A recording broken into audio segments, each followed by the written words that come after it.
Good afternoon and welcome to this week's edition of Halftime Talk. I'm delighted to be joined by Mr. Mehmet Öğütçü, who is the chairman of the London Energy Club. Mehmet, good afternoon and thank you for joining us. Good afternoon, Ian. It's a pleasure to join you. It is an important week, the first week of November 2021, because of course it is COP26 week, which is a major moment. One certainly was anticipating it to be a major moment. It feels like it's turning out to be not that major. What's your own sense of expectation for COP26, and what do you think is the best case of what it can actually deliver? Well, we still have some time for the COP26 to be concluded by of November, when we will have the final declaration. But we can sense what's emerging, because I followed very closely what happened in Rome during the G20 summit. And unfortunately, G20 leaders didn't agree to any commitment about cutting the carbon emissions by 2050. India was talking about 2070, China 2030, 2060, European Union even earlier. However, there wasn't any strong commitment rather than lots of rhetoric. That's actually the fate of most of the multilateral declarations and meetings. You have to find the minimum common denominator. In that regard, I don't have very high hopes emerging from Glasgow, although each step, Kyoto, Paris, Marrakesh, and now Glasgow, will be building up the momentum.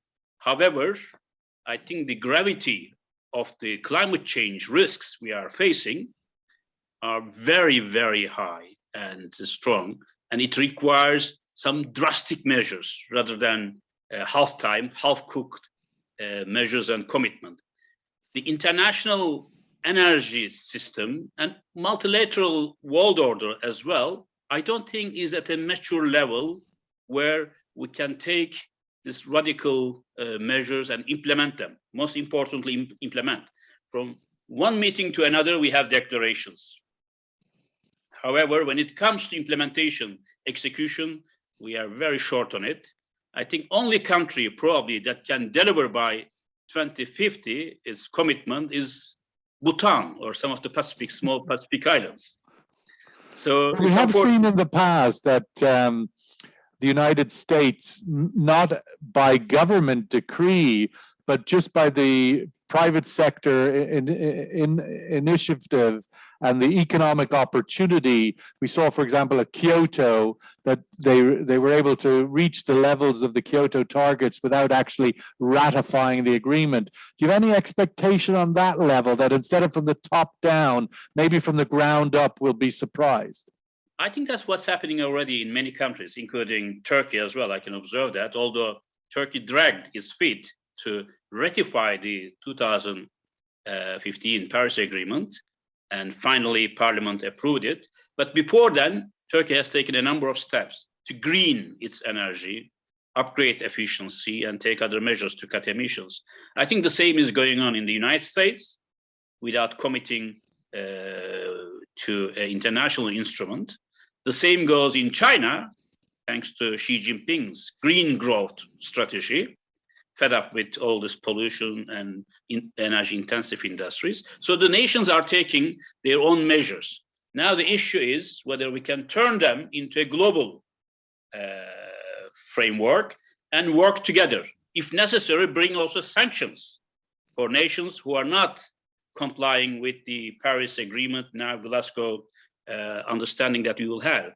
However, I think one group of nations has done better than others. That's the European Union. And so we have the Green Deal, by which if you don't comply with the requirements of decarbonization by 2050, starting now, of course, and you will have some punitive actions, like you will not have access to world's largest trading market, EU market. If you don't green your energy, you will not have access to financial facilities and mechanism within the European Union, like European Investment Bank. some European commercial banks, EBRD. And so I think that's the way to go. I mean, that's kind of a sort of optimistic or pessimistic sense that COP26 won't deliver, but somewhat optimistic outlook for the points in terms of independent initiatives, individual regions, countries. Which one wins out? How important then is COP26? I mean, a lot of focus, a lot of expectation built on it. If it doesn't deliver, a lot of countries might say, okay, halas, I can go do my own thing, which is maybe not complying with international standards if they're not actually set. I mean, how do you balance those two things? I think the global action depends also global balance of power. And there is a new order appeal that we all hear. Nothing will be same again. No business as usual after COVID, of course. So there is an expectation that there is going to be a recalibrating of the world political system and balance of power. So in that regard, China, US, of course, European Union are important powers to reckon with. In the climate change discussion, if you don't involve the world's largest carbon emitter, China, the second emitter, United States, India, Russia, EU, then all other measures that we can adopt by 198 countries will be useless. But I think you cannot see them, you know, independently from each other. So efforts at the global level and national level will continue, but also at regional level. So three levels, I think, will have to go in tandem with another, supporting.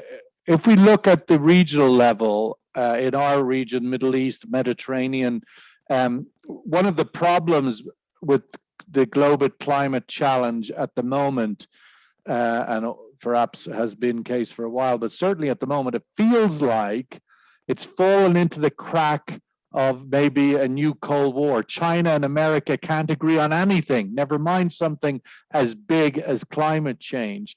I'm wondering regionally, where we have Turkey, a very big country in the Middle East, Mediterranean region, bridging Asia and Europe, and Egypt have like China and America, their relationship has fallen into a crack. Everything seems to be falling into the same crack. No opportunity for cooperation. It's a bit like in America, the Republicans and Democrats are more obsessed with devouring each other than finding solutions to anything. How does Turkey and Egypt rapprochement look to you at the moment, and what does it mean for the region? Well, it was a great mistake that Ankara and Cairo went separate ways almost 8 years ago, after the Morsi administration was ousted by the Sisi regime. And this was, I think, a blatant interference in internal affairs somehow, if you may call it. And Turkey, I think, at that moment found an opportunity to emerge as a hegemon power in the Middle East and North Africa. And therefore, Muslim Brotherhood, some ideological leanings and what you have. And there was a polarization in the region. On the one side, you had, of course, Quartet of Arab nations, which excluded Qatar at that time, as you remember. There was a blockade against it as well. Then you had Iran. Then you had Turkey, together with perhaps Qatar to a certain extent. So this polarization didn't serve anybody's purpose. And also in Ismet, in Libya, in Somalia, Sudan, Red Sea, wherever Turkey started to make inroads ambitiously, it didn't work because there was a self-imposed isolation. Of course, Turkey is the greatest power in the Middle East to reckon with by any criteria, population, GDP, military, and also historic and religious hinterland, but it didn't work. Now we see that there is a recalibration of Turkish foreign policy, adjustment in the region. Started with, this came also after blockade was lifted against Qatar. Qatar was added to the quartet. And Qatar, I think, played a role for Turkey and Egypt to come together, some sort of rapprochement. And I also heard from some of the British ambassadors in different countries that UK played a constructive role to mediate between Turkey and some of these Arab nations. So as a result, a dialogue started now since May between Turkey and Egypt, and foreign ministers meeting, a mutual appointment of ambassadors. But my understanding is that although Turkey, out of self-isolation in the Middle East, East Med, wants to move quickly, Egyptians, I think, wants to have a limited rapprochement and gradual process, because there is still a confidence of trust in both capitals. It won't happen quickly, but it is also going in parallel with Israel. Turkey started also channels of dialogue with Israel, recognizing that Israel is critical for Turkey's key vital interest in Washington. It can play a facilitator or blocker roles, and Turkey realized that. How important is the energy story in that tripartite, Israel, Egypt, Turkey? Of course, the East Med is potentially a very rich energy field. We see Egypt harvesting it quite well, even Israel harvesting it, but less so Turkey and Cyprus. Is the opportunity of developing the East Mediterranean oil and gas reserves part of this tension, or is not? It's part of the tension, but to what extent it is decisive or determinant, I think this is questionable. In my view, I think it's more about geopolitical sphere of influence, sovereignty, rather than energy resources. Because if you look at East Med, what we see is that Egypt is the natural gas superpower, thanks to Zohr, Noor fields added to its previous stock, of course. When I was at British Gas, we work very closely with Egypt. So it's a superpower of the region. Israel, with, of course, its two gigantic natural gas reserves. One of them is already working, Tamar, Leviathan for export, but they cannot find a market for that. It's too late. They should have started perhaps at least a decade ago to market and relax conditions. I think Cyprus is an exaggerated story. We know that the reserves are not there as much as it was put into the market, but there are, of course, reserves, and Turkey will do its best through its blue water, blue motherland strategy to protect its demarcation lines. I think one reason, as you mentioned, why Turkey and Egypt all of a sudden getting closer is that Turkey could perhaps neutralize Egypt in this axis of Egypt, Cyprus, Greece, and Israel. Because Israel is very careful in its relations with Turkey. Still, there is a crisis of confidence, but still, Israel doesn't want to be a partner with anybody against another country. They are very clever in their strategy. Egypt also realized that they don't want to be part of a dispute between Turkey, Cyprus, and Greece. But overall, I think they are going to wait until Turkey joins the East Med dialogue, perhaps this forum, headquartered in Cairo, as a what they call responsible power rather than expansionist and irredentist. I think here one has to be fair because Turkey has its own maritime interest in the region. It's the largest country in East Med. It has the largest and longest coastline, and you cannot impose on that country your own exclusive economic zones, continental zone, and the islands. So there are so many issues. Both one of the reasons there are so many issues, and one of the reasons why you have these regional actors sort of bubbling up into the surface of sort of instigator, protagonist, and so forth, is the absence of the school teacher. America has kind of somewhat removed itself from being the referee in all of these little areas, and yet China has not arrived, but is a player. Where does China, I know you have a long-standing experience in China, where do you think China's role emerges as a geopolitical actor in the Middle East? I think China was a free rider before, enjoying the security umbrella that US 6th and 7th Fleet provided. And still does. And so, but now things are changing. And as we are discussing within the NATO burden sharing, I think the US is also calling on China to share some of the burden. Not in the sense that come and create your own military bases here and control the region, but in the sense pirating, I think in Somalia, this is already happening. And China depends on the Gulf and the Middle East nations Iran, Saudi Arabia, Iraq in particular, and Oman, more than the US does.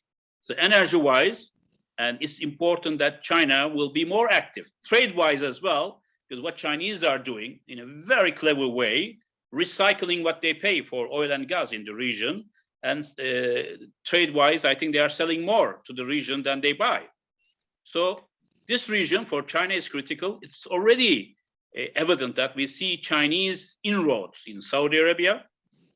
The current king, his first visit, foreign visit, was to Beijing rather than to Washington, than to India.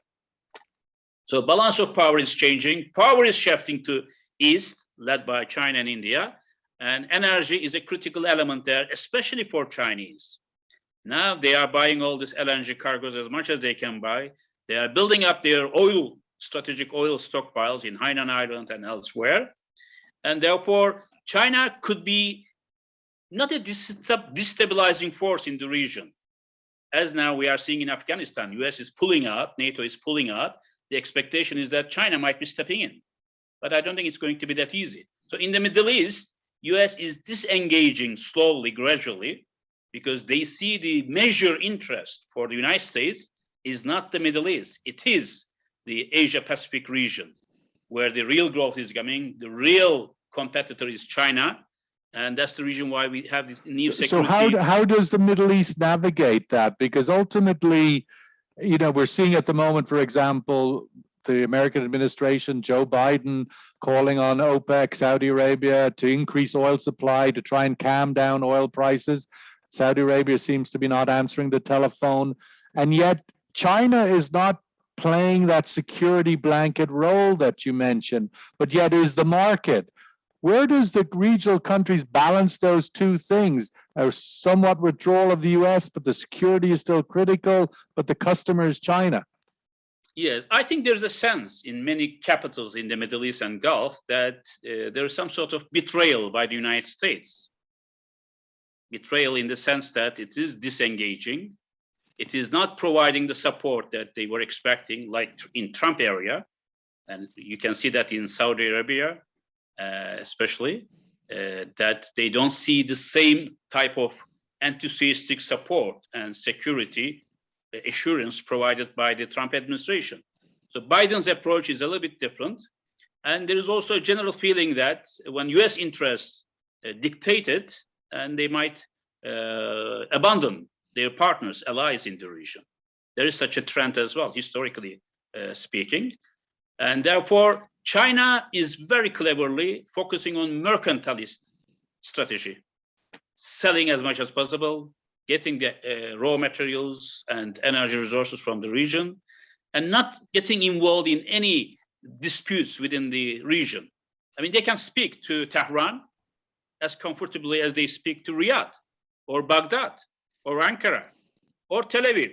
That's amazing. That's the, I think, the secret of the skillful, artful Chinese diplomacy, and they get the best out of it. All provided under the blanket, under the umbrella of US-funded security. US taxpayers are paying for this somewhat stable environment with all, okay, it has fires burning here and there, but ultimately, the Americans are funding the stability in which the Chinese are exercising a very successful mercantile strategy. Can that continue? I don't think this is sustainable. Sooner or later, I mean, because of the geopolitical rivalry, economic rivalry, technology battlefield between the US and China, remember the artificial intelligence, electrical vehicles, what you have, and also struggle for scarce mineral resources, including lithium, nickel, cobalt. These are the new oil and gas and coal, I think. And there is going to be a showdown between the two powers somehow. Then whether the powers in the region will take side with the US or China. So if they are clever enough, they can play both sides to maximize their own interests. And because on the one hand, you need United States, and then you need to work also with China and India and others. So that requires also a very, very clever and skillful diplomacy on the part of the Middle East and North African nations. The other side of that sort of narrative is Russia. 5 years ago, Saudi Arabia invited Russia into a grand alliance with OPEC to create what we now call OPEC Plus. And ever since then, Moscow, over the last 5 years, has orchestrated a relatively robust return to the Middle East, engaging in Syria. We're seeing now even in East Africa, as the US, as we say, has slowly backed away. Is Russia proving to be a source of stability in the region within OPEC Plus, or stirring up a pot stir, as they say, a potential troublemaker, causing somewhat headaches even for Turkey? Well, I think Russia has a dual role here. One, perhaps, as you say, as a stabilizer, a new global power to balance others, to counterbalance others. And the other is, especially on the energy field, I think it's a constructive power, because OPEC alone lost its clout, lost its decisive power in the international energy markets.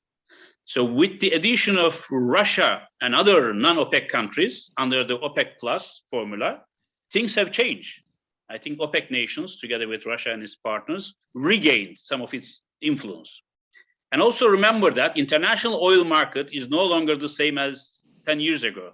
With the shale oil, US becoming the largest producer in the world, dethroning Saudi Arabia and Russia, because it's number one now, not in export, but in production. And US has an important role to play, but it's not in OPEC Plus. It has, I saw statements from Biden calling for OPEC Plus nations within G20 to step up production, more supply coming to the market. And surprisingly now, Putin didn't come to Rome to join the G20 meeting. Perhaps he knew what kind of pressure he will be brought in.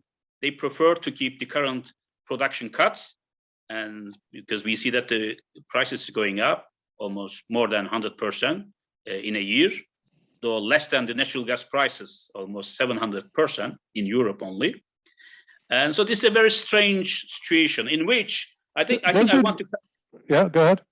Here, I want to make a point as well, that while we are trying to green our energy system, to transform the current configuration of oil, gas, coal, and renewables, and there is a dilemma there. And because we are cutting investments flowing into fossil fuels, while 2/3 of investment, $1.5 trillion last year, went to the renewables. What happened as a result? The supply crunch is coming. We already see the imbalance between supply and demand. It's going to be worse down the road. It's already $85 a barrel. And if you ask Goldman Sachs analysts, it's going to be 90 by the end of the year. I think my wild guess, it could be even $100. Though this is not realistic. It's not because we have the electrical cars coming up and the oil demand. Well, the global economy's ability to absorb these high prices, not only in oil, but across the whole spectrum of the economy, it will be limited. Just coming back to the Russian point, the Russia in the region, Russia inside OPEC, does that weaken Saudi Arabia or dilute its ability to respond now when Washington, the White House, calls for assistance in something like this? Riyadh are limited in their ability to react to the US now because they've got Russia in the kitchen with them. Exactly. I think it's a win-win for Russia and Saudi Arabia to work together. Although they don't love each other, it's not a love relationship, but it's a relationship of pragmatism between the two nations. As you say, Saudi Arabia now could balance the United States out, because in the past, US president could easily put the pressure and get what they want from Riyadh. Now you have Russia and other non-OPEC countries in the picture.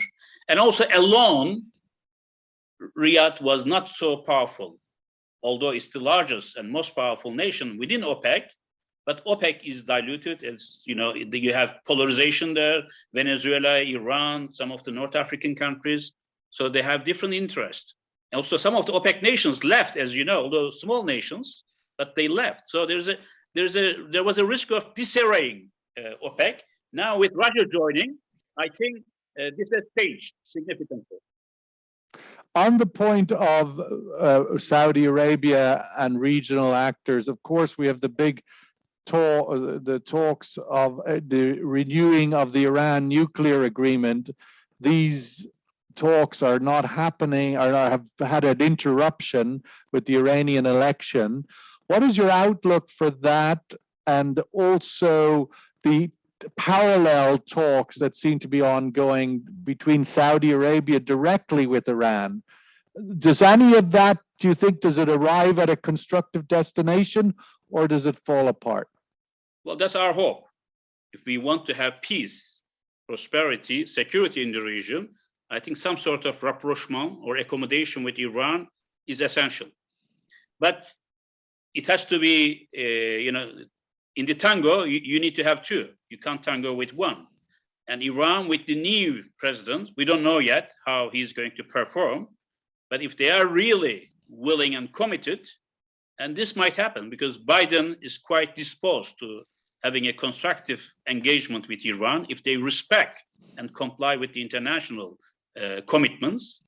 And also Saudi Arabia see benefits of somehow neutralizing Iran rather than hostility, which didn't work for Saudi Arabia in Yemen and elsewhere. And also, as we know, the eastern provinces of Saudi Arabia are Shia populated. So Iran could easily destabilize Saudi Arabia if there isn't strong security umbrella provided by United States. And therefore, I think they also see that Biden administration will not be backing up Riyadh as strongly as Trump. Therefore, they don't want to burn the bridges as they did in the past with Iran.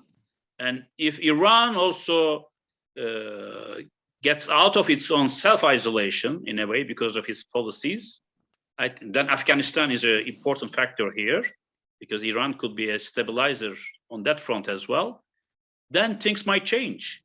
And that's only hope. But we had this expectation and optimism over the past 25, 30 years. Nothing happened. But now the international climate is changing. Turkey is recalibrating its foreign and security policy because it hasn't worked in the past. And Saudis, United Arab Emirates, Egypt, Israel, they're all joining this club. Why not Iran if things go well? And so here, I don't think that we can make some definitive commentaries, but expectation in the region is that, and this is also supported by EU and US and China to a great extent, perhaps there might be a new reconfiguration. We're going to have to leave it there. Mr. Mehmet Öğütçü, Group CEO of Global Resources Partnership and Chairman of the London Energy Club. Mehmet, thank you so much for joining us on this week's Halftime Talk. Thank you, Sid. It's a pleasure always talking to you, and we'll have more opportunities in the future.